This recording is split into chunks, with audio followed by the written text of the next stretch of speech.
something you probably haven't fucking heard of in the longest. So, we're going to dive into the most intriguing and unique show that has graced our screens.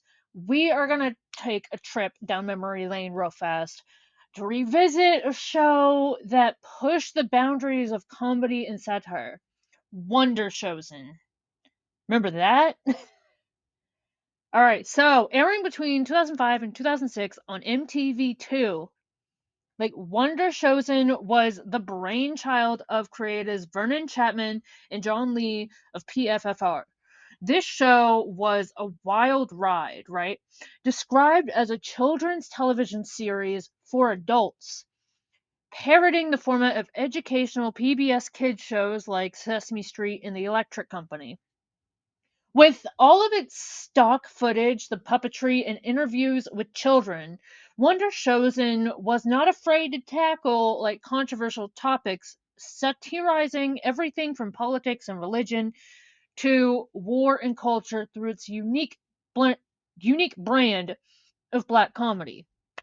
So the show was known for its chaotic mix of puppets, animation, and live action, leaving viewers in a state of perplexity and laughter. Characters like Chauncey, Wordsworth, uh, Slugger, and Him became iconic for their off-the-wall humor and bizarre antics. And actually, at one time, I wanted to get a Chauncey like puppet, and I even went so far as to find out who made him and like emailed that company, but they don't make it. It was specifically for that show, and that's it. So I have been dying to get my hands on like a fucking puppet of him, dude. Like I even looked into trying to make it myself, but however they did that, they did fucking fantastic. Okay.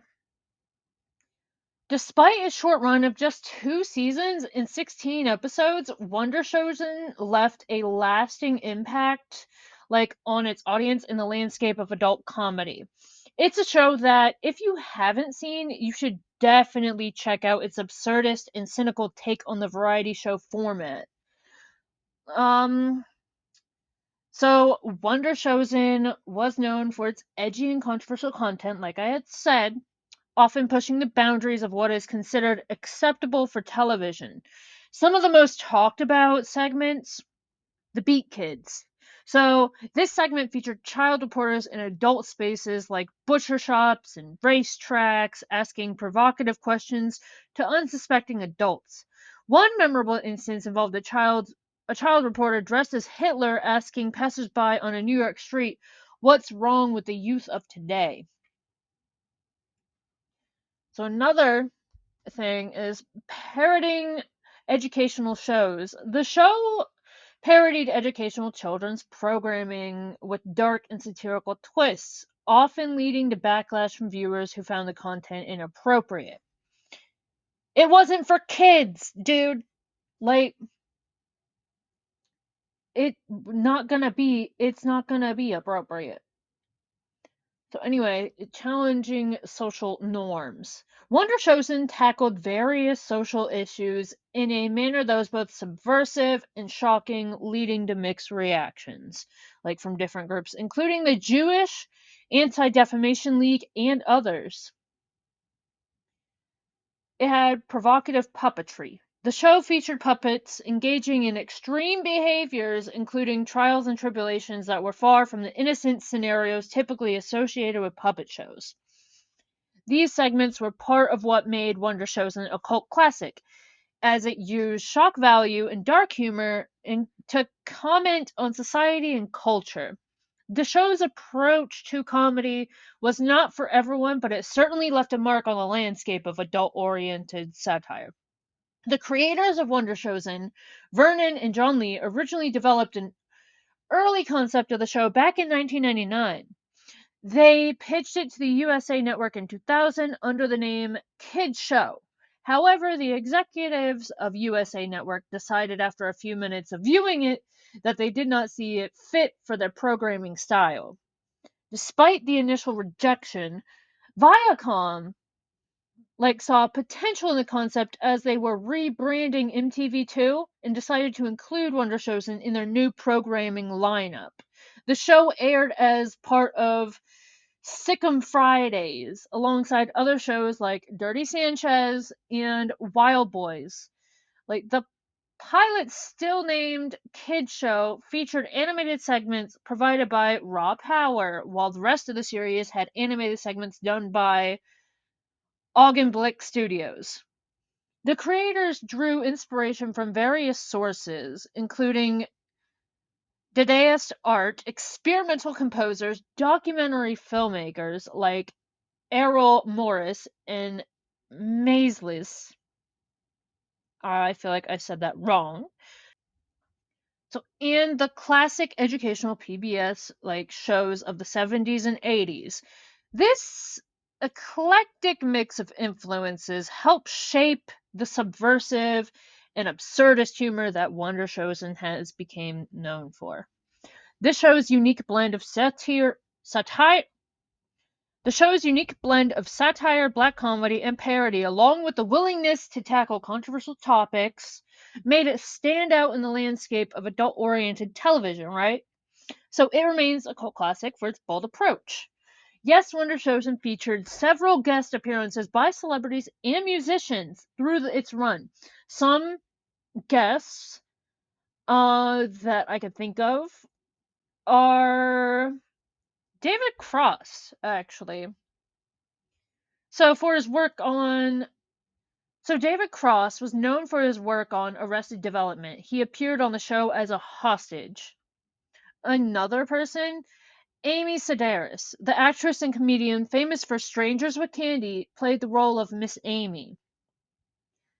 Another person was Christopher Maloney. Before his fame on Law & Order SVU, he appeared as Cootie's spokesman. Yeah. Little weird, ain't it? So, this person, John Glasser, right? The comedian and writer known for his work on Delocated, appeared as Mr. Story. I wasn't too familiar with the show Delocated. I never found it that great, to be honest with you, but still, good to know. Amy Poehler. She was on Saturday Night Live and the star of Parks and Recreation. She played Miss Mary in Wonder Showzen. Flavor Flav, if you can believe it. So Flavor Flav was fucking everywhere at the time, right? The rapper and reality TV star made an appearance as himself, although it was unaired. These guest appearances added to the show's eclectic and unpredictable nature, often playing roles that were in stark contrast to their public personas. Yes, Wonder Showzen has had a variety of musicians who contributed to the original songs to the show. Notably, the final episode, titled Compelling Television, featured an original score by Nico Mulley, a contemporary classical music composer.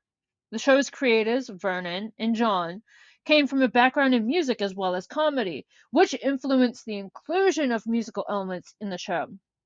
The series' music was composed by Chris Anderson, who was also a bandmate of John Lee in the 90s band Mucka Ferguson. Yeah, that's a weird name. But it was the 90s, so yeah. Additionally, the show has had surprising cameos from indie rock guests like Will Oldham, Bill Callahan, John Oates, Rick Springfield, Devondra Benhart, and Sleater Kinney's Corin Tucker, who all contributed to the show's unique vibe. So, the theme song for Wonder Showzen was also an original piece called New Theme by PFFR, the production company behind the show. The inclusion of original music by various artists added another layer to the show's distinctive and avant-garde style. Overall, I would say, if you haven't ever seen this show, watch, I think you can actually find some clips on YouTube. I didn't want to include them in this just for copyright reasons. Okay. But yeah, definitely give it a fucking watch. Tell me what you think about it. I like it. Okay, bye.